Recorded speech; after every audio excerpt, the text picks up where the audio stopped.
frades que están neste momento dormindo acudir a estes micrófonos. Pero tiven, como non, unha persoa que me atende neste momento, que xa nos está escoitando. Manolo Fernández, Oseira, moi boas noites.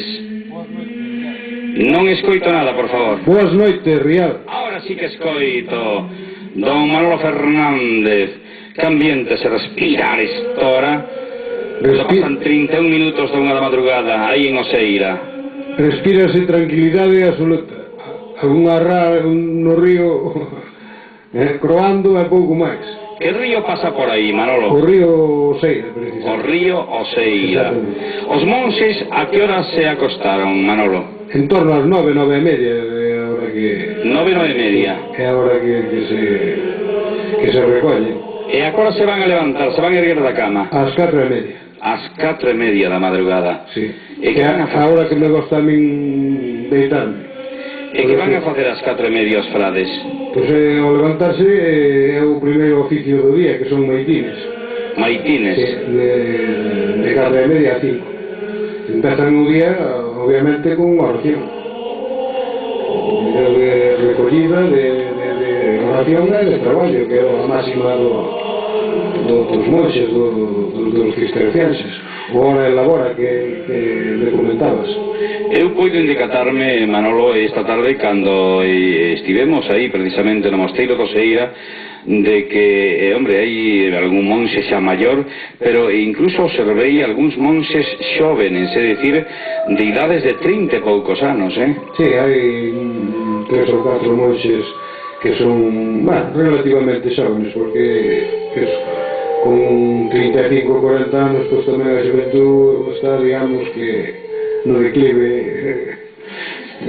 Xa.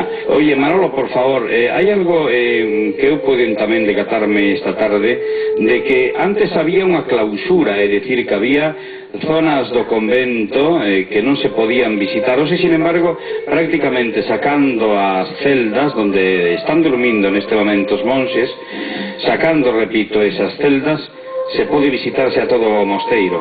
Sí, prácticamente podese visitar todo, únicamente a zona reservada á vida da comunidade, o resto podese visitar absolutamente todo. E, por certo, ten moito que ver e merece a pena.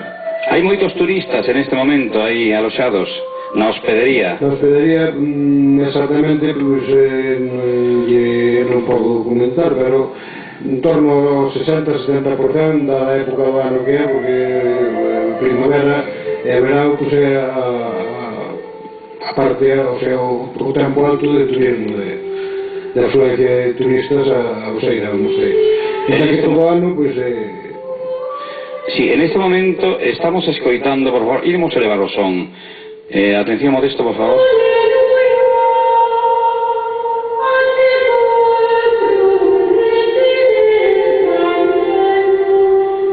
Sabemos que aí hai monxes, pero aquí estamos escoitando tamén, me parece que alguna monxa.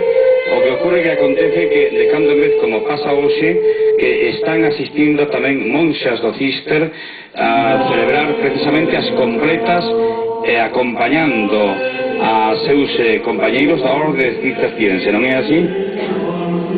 Sí, porque en moitas ocasións, pois, comunidades de monxas de cistercienses da rama feminina, pois, veñen a fazer retiros espirituais a Oseira e exercicios espirituais, cousa que poidemos observar esta tarde aí en Oseira.